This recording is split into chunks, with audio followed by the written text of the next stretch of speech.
But I'm Tom Edwards. I'm really excited to be here today. I'm the Chief Digital Innovation Officer of the agency business at Epsilon. So today, we're going to talk about the future. We're going to talk about artificial intelligence. We're going to talk about Gen Z. We're going to talk about technology that empowers behavior and how things are going to shift. And I'm going to do it through the lens of, we're going to start here. So what do you start and end your day with? What connects you with loved ones? What gets you from point A to point B? Do you have a guess yet? I think I've already given it away. It's your mobile device, right? So if you haven't already, if you don't already have it out, like, take it out. Take a look at it real quick.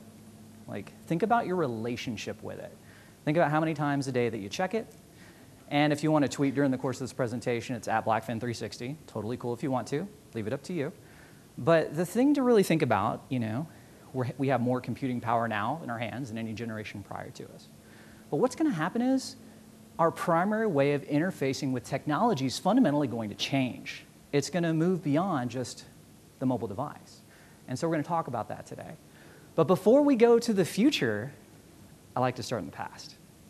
So growing up in the mid-'70s, yes, I'm dating myself a little bit, I was a huge Star Wars fan. Still am. Last Jedi aside. Put that away for right now. But going back to the '70s, and, you know, my friends all wanted to be Han Solo and Luke Skywalker, and they loved the characters. Me, I was really interested in how C-3PO and R2-D2 actually worked, and how the technology in the Star Wars universe seemed to empower the characters every step of the way. But growing up in the '80s, and I'm a huge gamer, I still am to this day as well. Growing up in the '80s, gaming was a little bit different. 8-bit, 16-bit, not quite like the crazy graphics and performance engines that we see today. And you're probably wondering, what does this have to do with banking? We'll get there, promise. But we got to start with a little bit of fun stuff here. So this is my favorite game from the '80s. But you know, gaming was self-contained. Like, there was no Xbox Live, there was no co-op at the time. I also loved giant robot shows. You're beginning to see a little bit of theme here throughout the entire thing. Robots, Star Wars, okay, all right. But I loved Voltron and Robotech and all these giant robot shows. The point being, though, entertainment in the '80s, it was predetermined. Like, if I missed a show, I'd have to wait months to catch up. It's not like all of the just on-demand access that kids have today. So, all right, everybody knows this screen, right? Yeah, dialing up, you hear the sound in your head, like dialing up, connecting, you've got mail, right? So as we move from the '80s into the '90s, we begin to see the rise of connectivity.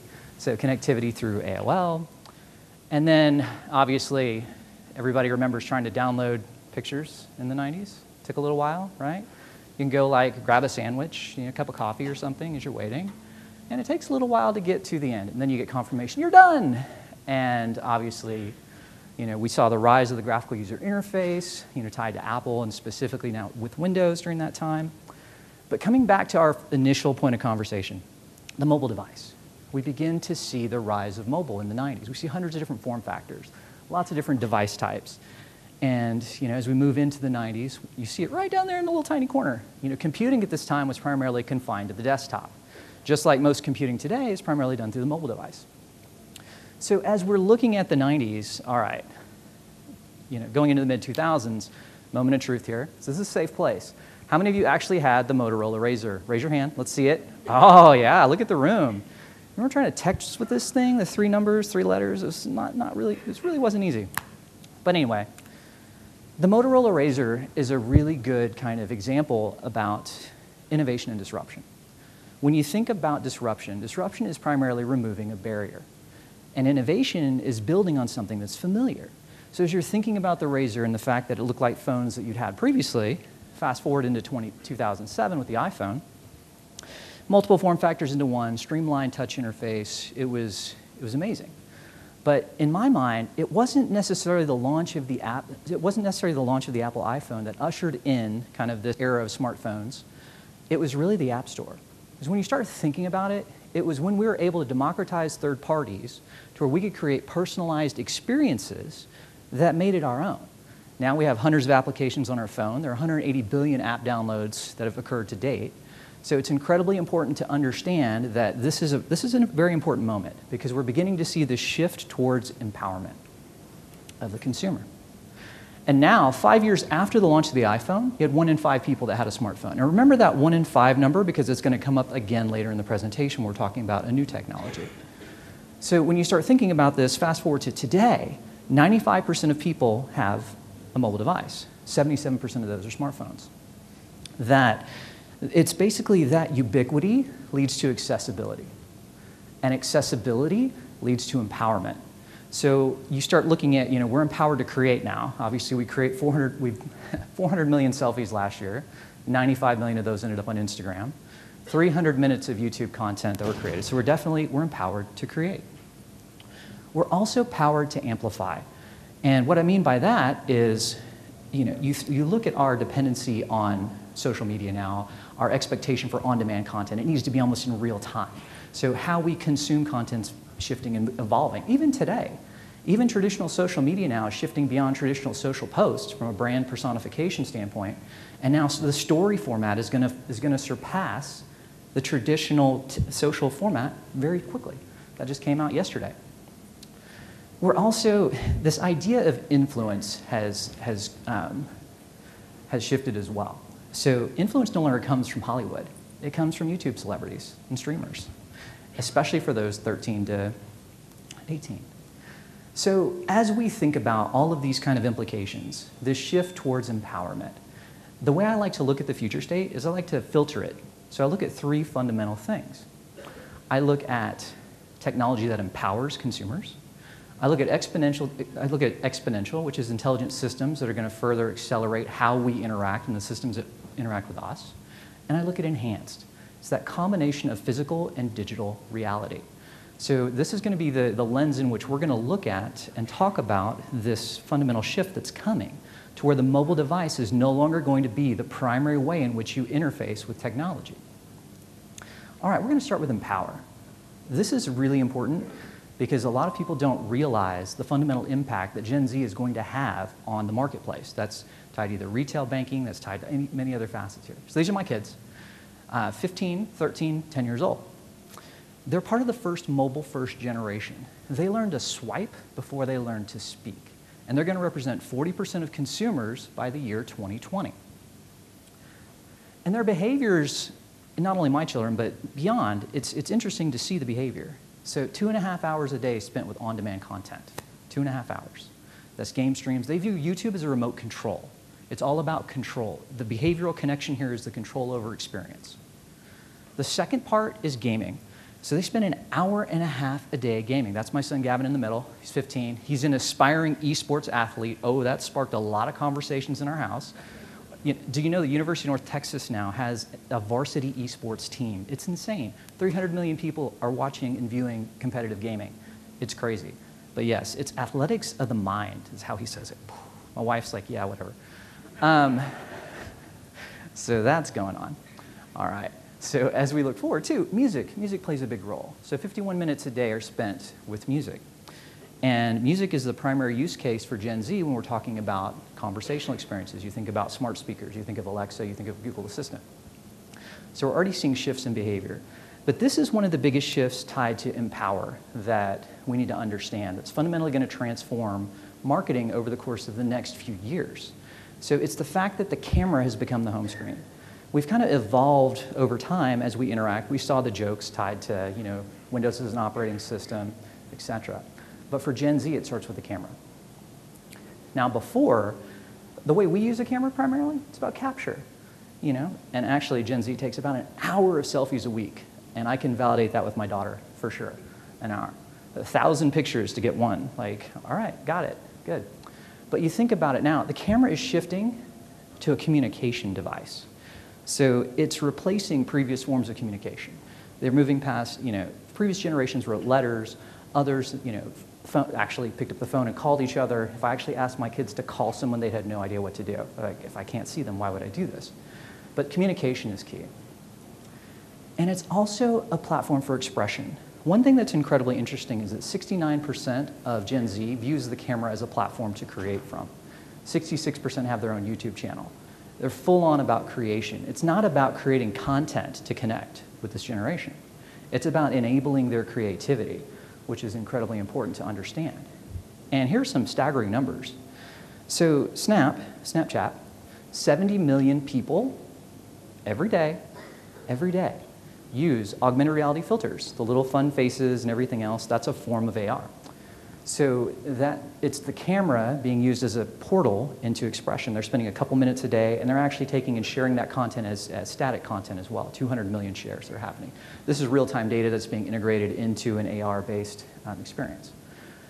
But we have to understand that as the camera becomes more intelligent, and this is going to be the tie-in to artificial intelligence as we move forward. So, but as we think about, a couple years ago, how many in the room have kids? Raise your hands. How many of your kids were playing Pokemon Go, or you were playing Pokemon Go? 50 million people played Pokemon Go. And it's a kitschy, fun little game. You go out and catch Pokemon or whatever. But it's an underlying behavior of using the lens as a viewport into the world to explore. And the other thing that's happening now is that the camera's becoming democratized. You're seeing this rapid push. You saw Facebook announce just the other day that they basically added AR features into Messenger and into Instagram. And Messenger is a very important topic we'll get to here shortly, especially from a financial services perspective. But the key thing to remember is that the camera is the next marketing platform, at least for Gen Z. So when you think about technology that empowers, just store that away. That one is for free today. So, okay, we're mainly going to talk about AI. But I wanted to at least get this conversation started because they're all interrelated. The thing that you'll hear mostly is that the camera and AR is separate from AI, is separate from blockchain, it's separate from all these technologies. The reality is all of these technologies are converging to redefine how we interact within our environments. And so it's important to understand the behaviors that are driving this. That's why I always like to look at and better understand the behavior that's driving the usage of technology, or is the technology driving the behavior? It's incredibly important to understand. So now we're going to shift into, we've moved from empower, now we're going to talk about exponential. We're going to talk about AI. And you're seeing so much shifting that's happening now, even from an organizational perspective. You see Microsoft, Google, now Facebook, all stating that they're AI-first organizations. Facebook placed a stake in the ground in 2014 saying we're mobile first. Now they've shifted. What this actually means is that they've actually taken and reconfigured their organizations to basically provide new platforms, new tools for all of you to kind of work with. And what's happening now is AI is definitely a hot topic to discuss in the marketplace right now. But what I used to talk about this idea of disruption being the new normal. You talk about how the iPhone and the App Store kind of disrupted everything. Now it's about convergence. So as we talk about the role of AI, there are a couple preconceived notions we have to get out of the way first, all right? So the first one is basically, come back to me. Most of our expectations around AI it comes from entertainment. It's Skynet and Terminator. We're going to become batteries in the Matrix, HAL 9000 from Space Odyssey. But the reality is there are three types of AI. There's artificial narrow intelligence, which is kind of the Siri or Alexa voice services or Google Assistant, which you're working with on a daily basis. Artificial general intelligence. Think about an incredibly smart Alexa, right, that can answer any specific questions that you may have. Come back to me. There we go. Thank you. And ultimately, super AI. I'm not a big believer in super AI taking over the world, so anyway, just putting that out there. But there are three primary reasons why we're seeing this just massive, rapid increase and acceleration of AI. And it starts with, first, the hardware side, graphical processing units. That's where you can basically parallel between graphics as well as processing. Comes through. The second is probably the most important, and this is going to be where we're going to spend a little bit of time. Data is oil for AI. We spent, last year, 10 trillion gigabytes of data was created. 10 trillion. So we talked a lot about big data over the past few years, but the reality is, if you're not actually able to action off of that data, that's actually going to drive the business forward. So much, I talk to, being a part of Epsilon, it's interesting because I've got a number of access to proprietary data sources. I talk to hundreds of companies, and I see it time and time again, to where most organizations don't have a comprehensive data strategy that's laying the groundwork for being able to shift towards these intelligent systems and models that can drive the business forward. So what I want to do a little bit today is demystify data for just a minute and talk about the importance of structured and unstructured data as fuel for intelligent systems and building a corpus of data.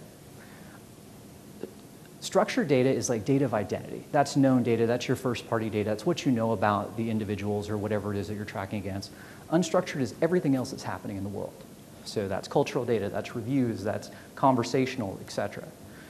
And as you prepare for integration of AI into systems, especially to derive insights and drive business strategy, it's important to understand, first, you have to structure the data in a way that the attributes are set. And what I mean by that, we have a data set that has about 200 million people in it. It's got 2,000 attributes on an individual.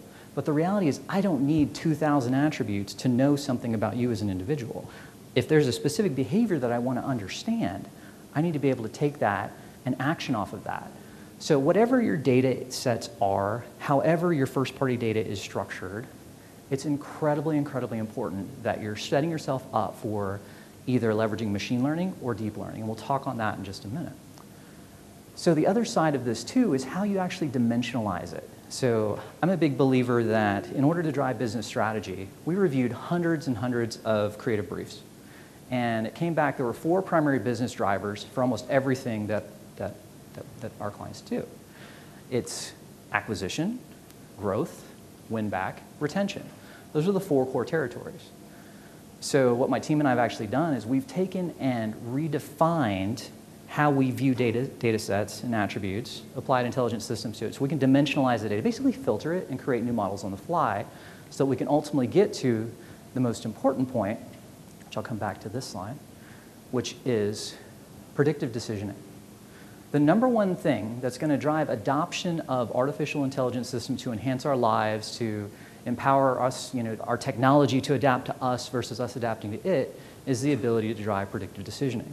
And especially for the financial services sector, this is incredibly important. We're seeing it come to life. There's a little bit of a difference between predictive analytics and the type of predictive algorithms and decisioning systems that I'm talking about. So going back just a little bit in terms of continual education, machine learning is human-coded algorithms. That's people creating different models and different ways in which to analyze data. So we've been playing with machine learning for the last 24 months. We're able to identify themes, occasions, perceptions across a number of large data sets so we can actually drive some viable strategy. But the other piece here is really around deep learning. Deep learning is where you've got these neural networks that are designed like the human brain. And what they're trying to do is they can train themselves over time. You've probably seen it in the news about AlphaGo and basically where the system beat a grandmaster, where the game continually trains and learns itself. The other thing to consider, most organizations that I see from an innovation perspective are incredibly linear, which basically means that in order to integrate new technologies, new systems, new ways of working, it can be somewhat difficult because you've got all these legacy systems in place. You've got all these other kind of fiefdoms that have kind of popped up. But what's important is understanding, just from an organizational perspective, we have to move from rules-based models to algorithms in order to basically process and analyze this amount of information to actually make it viable for an organization. So, and I'm also a big believer in intelligence augmentation, that we should be able to use these tools to basically take the data and enhance our workers' lives. So there are really 10 top hot AI topics right now: natural language, speech, virtual agents, machine learning, hardware. And it's interesting that those are the top, because I'm going to bring it back to the consumer for a second. That was kind of the primer on AI and the primer on leveraging data and making sure your data is structured appropriately to actually maximize these systems. All right, come back to me, thank you. But now we're going to shift. Now, we talked at the very beginning about the mobile device and how we use this every day. We're coming up on a time very quickly, and I'm going to give you an actual date when it's going to happen. That's the fun part. So when we're going to be moving beyond the mobile device towards our environment adapting to us. And there are 3 steps to this. It's voice, it's vision, and it's touch. So it's this idea of multimodal interfaces. And what we're going to see over time is we're going to see the shift towards our expectations of our technology to adapt to us, the importance of predictive decisioning. So as we get into voice is the first one to achieve scale. Remember I said the 1 in 5 number? Well, oh, sorry, I'll bring it back for a second. Chatbots. So 2016 was the year of the chatbot. So Facebook revealed some interesting numbers the other day. They now have 300,000 bots on their platform. How many of you in this room right now have some type of chatbot associated with your brand that you're either working on or associated with? Arms. Okay, good. I like the little half arm raise here. No one's like wanting to own it. Like, it's there. Yeah, okay. All right. But this is incredibly important because there are certain expectations now that consumers have. You should especially start looking at millennials, Gen Zs. 69% of them actually want to have an expectation to have an on-demand conversation with a brand 24 hours a day, real-time or asynchronous. It's just the new reality of working now. And it's interesting, actual business results are actually being driven through Messenger. There's an organization called Snap Travel. It's a 100% travel business run primarily through Messenger and the Messenger ecosystem. First year went from $0 to $1 million. Second year, $1 million to $10 million, all based on just Messenger-based interactions. And it's incredibly important because social messaging surpassed social media in like 2016. So the primary way that people interact with each other is now through Messenger, not through primary social channels. I had a CMO ask me the other day, you know, how come, should I expect engagement to continue to happen on primary social channels? And it's like, you've got to view primary social now as a media channel versus just but we can talk about personification and all that later. But conversational experiences, you can have 100 different use cases within a single thread. What Plum is doing is they're using a conversational chat bot that's actually able to then analyze a person's financial account, pull their spare change, make recommendations, and move forward. Bank of America is doing it with Erica. There are a number of different, stay with me, a number of different organizations that are leveraging chat experiences, and that's kind of the easy way in to start with voice. But now I want to talk about voice-based systems. 1 in 5 homes right now currently has a voice-based system. 1 in 5. So Amazon currently owns about 70% of the footprint right now, the landscape. Google makes up the other 30%. But the interesting thing to consider here is that the most important thing to understand is that voice assistants aren't just smart speakers that sit on your home. It's about the voice service. That's going to be pervasive across device type, across watches, home, in your home as a speaker, in your car, on your television.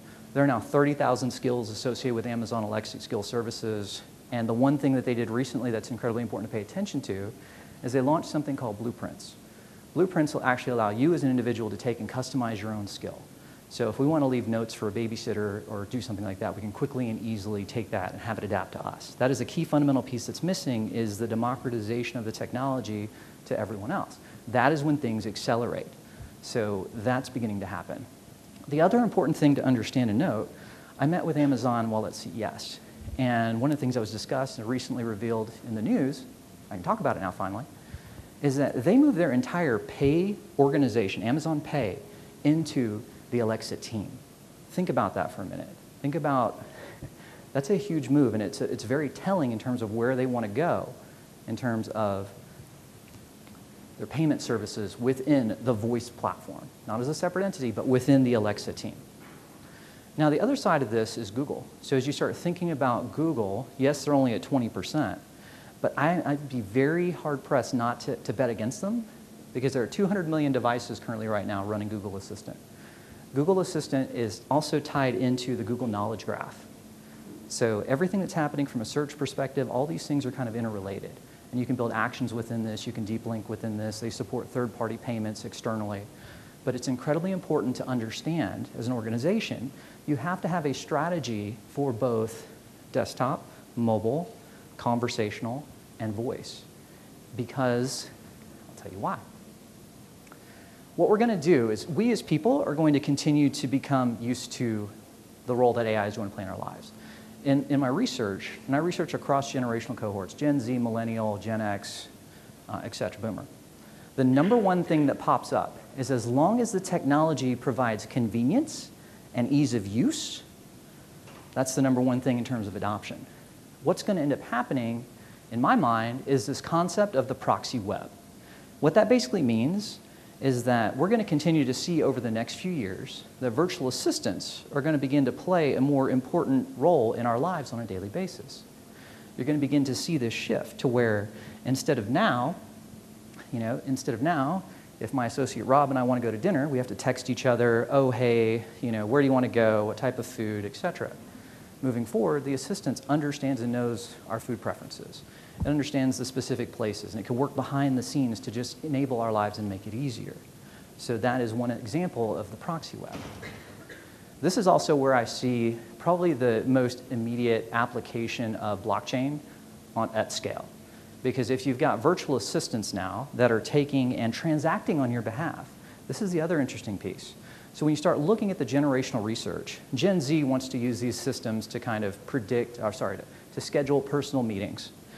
But you look at millennials, they want to actually drive frequent purchase through these systems. Here's the really interesting one. Gen X wants to manage their finances through these virtual assistants. I'll say it again. There is a heavy correlation between Gen X and management of finances through these virtual assistants to just help make it easier. That was a huge aha moment, especially tied to financial services. So what this leads to is that us as marketers, we have to understand there's a shift coming. We always talk about consumer-centric marketing or connecting with the consumer, customer decision journeys. The reality is, with the rise of these additional systems and inputs, it's no longer going to just be about the individual consumer. It's also going to be about the system and the algorithm. How, if a virtual assistant is essentially buying on your behalf, how do I convince an algorithm or a system? Because there's not an emotional connection with that. So again, understanding your role within these different ecosystems is going to be incredibly important so that you can influence both people and algorithms. Hugely important. And people don't understand how quickly this is coming. 2020 is only 2 years away, by the way. That blew my mind the other day. I was sitting there, preparing for a talk, and all of a sudden, 2020 is 2 years. There you go. All right. So we've talked about empower.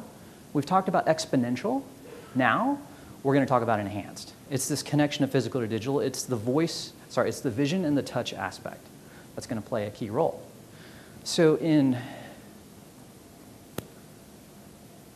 again, voice, vision, touch. Now we're going to talk about vision and touch.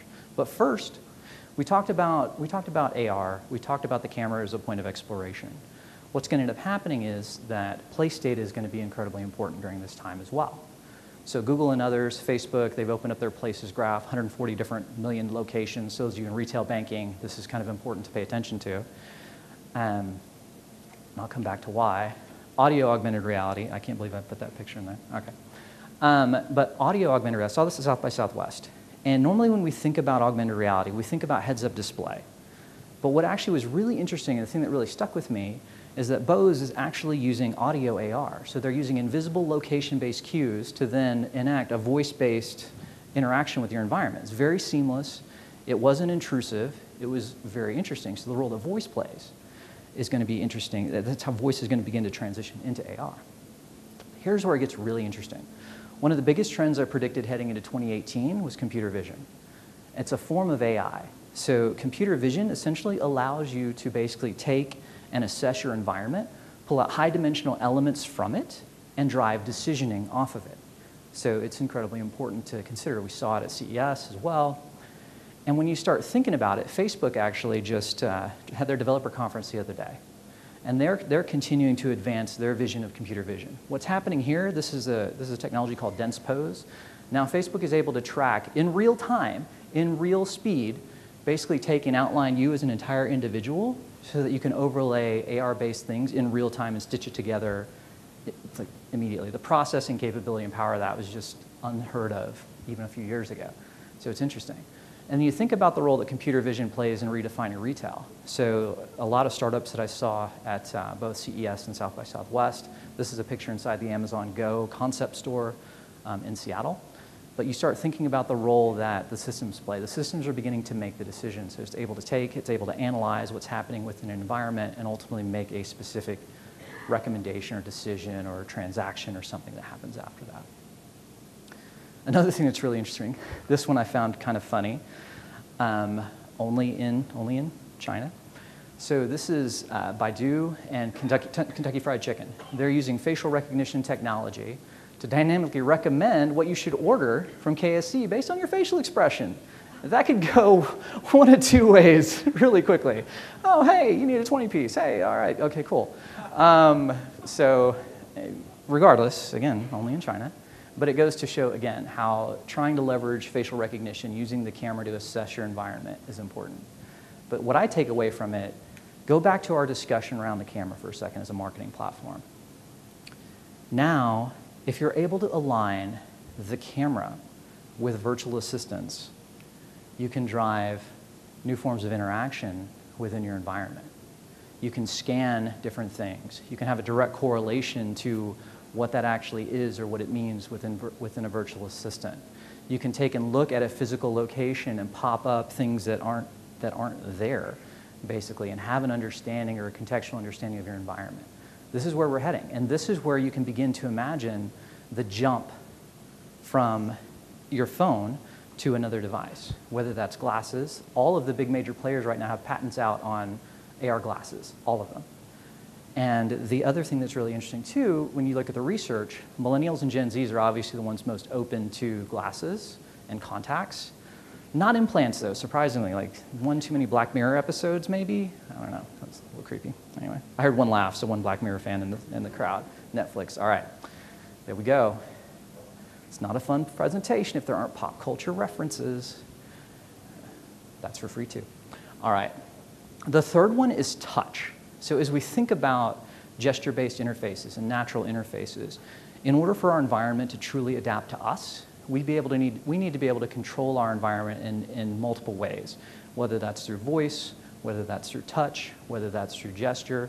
So natural interfaces are going to be incredibly key as we shift towards this idea of ambient computing. All right, clickety-click. And now you start pulling it all together. Now you've got AR, now you've got gesture and touch-based, to where you can actually interact spatially with different elements or entities.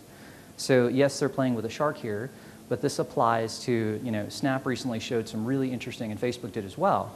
Facebook integrated AR into Messenger, and they were giving examples of different retailers, everything from Nike to BMW, to how they're basically showcasing the cars and full products. Come back, thank you. Into it as well. And this one's just always fun. This one's always a little creepy. Most people, when they think about augmented reality and they think about the convergence of these things, and fun fact while the video is playing, if I had it all over to do again, if I had it to do all over again, I would have gone to law school for digital rights management. That industry is going to be huge in terms of basically trying to control what's seen within actual physical locations within digital. So anyway, you can't also have a video without a giant cat in it, without talking about internet. But it's interesting. You can start looking at different ways in which you're interacting within the shopping experience.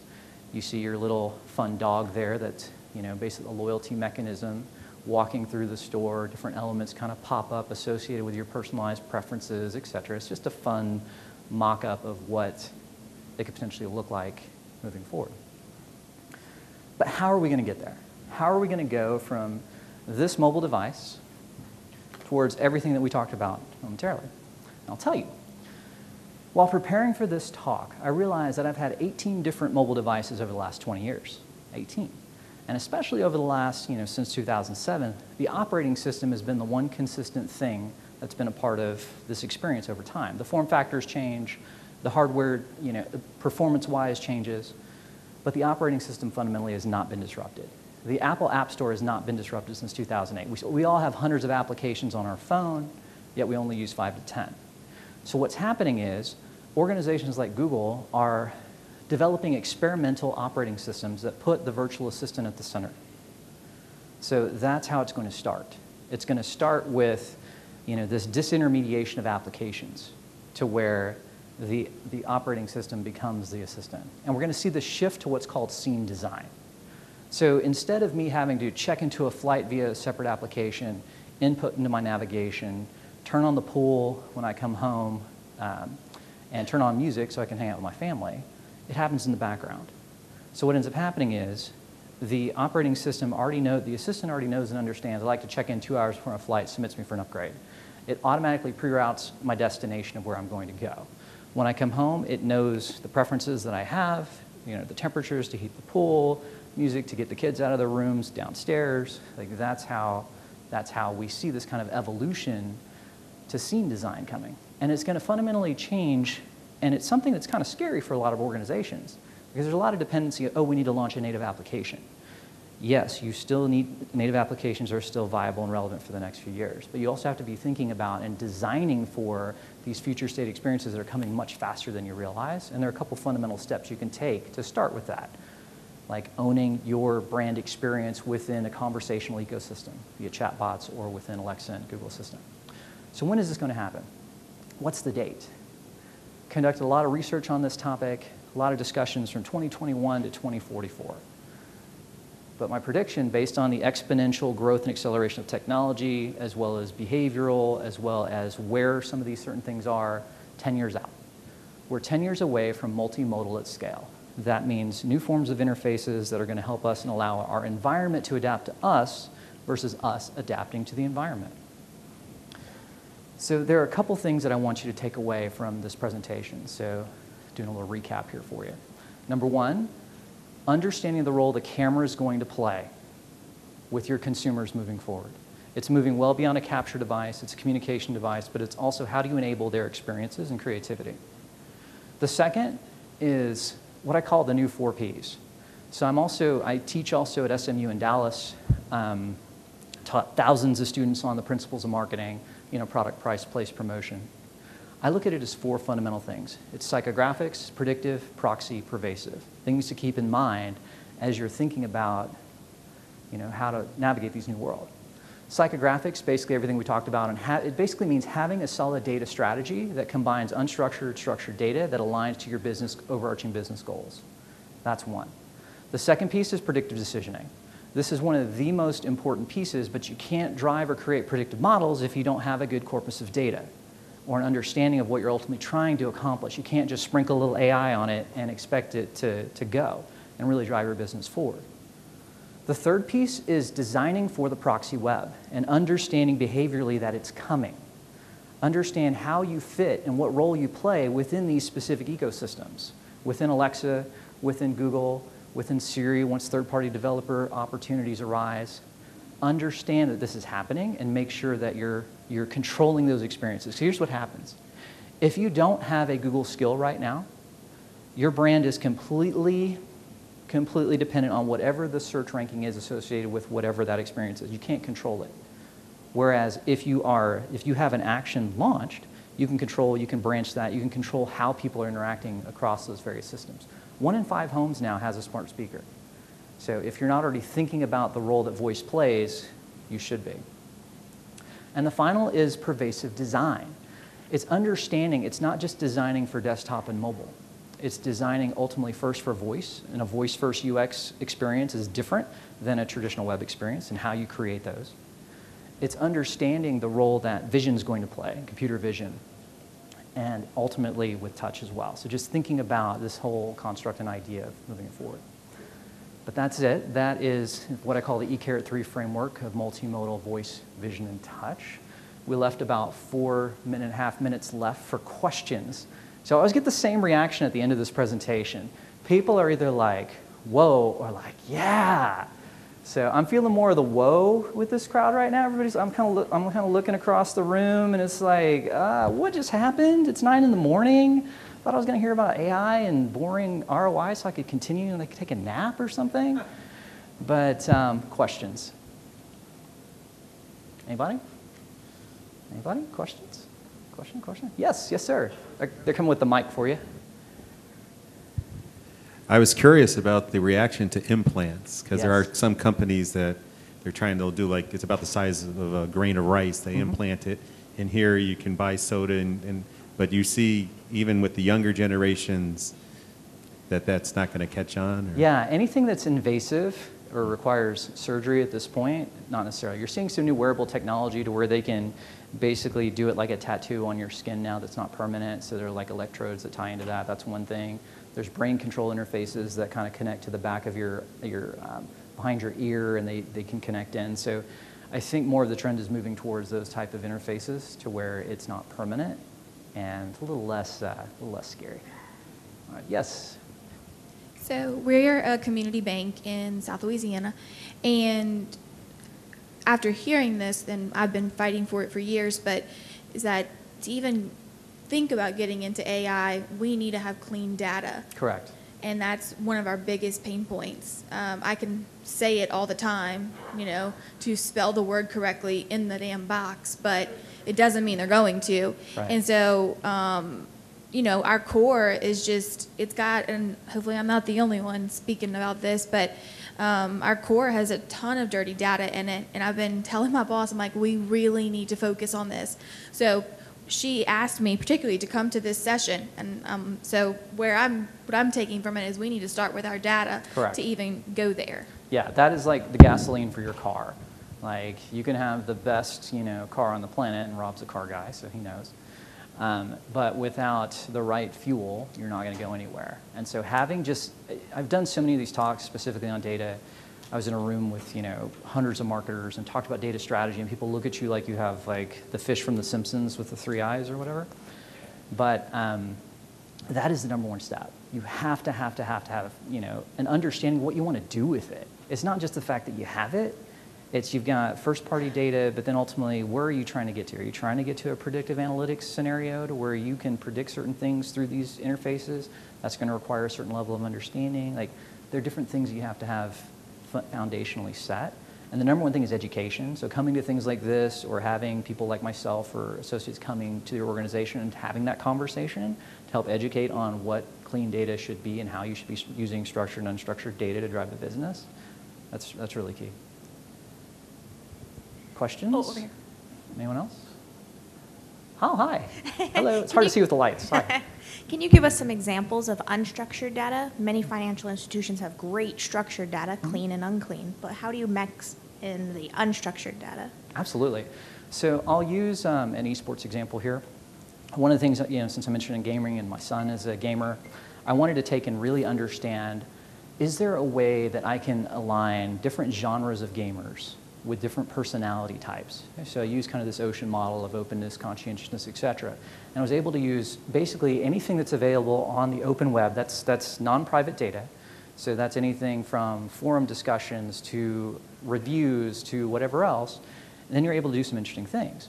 We were able to actually build an index that showed a correlation between the gamers, the genres, and the brands that most likely associate with those. I mean, so you can pull out themes, occasions, perceptions. It's a great way to enhance kind of segmentation when you're thinking about how you're going to, identify new audience types. So there are a number of ways you can use unstructured data to do that, and machine learning is a great way to drive that through. Any other question? One more? Hello Hi. there. Hi. A lot of the audience come from banks that are pretty small Yeah. and don't necessarily have big analytical teams inside their organizations, but may want to leverage AI for their business development opportunities. Yeah. What do you suggest?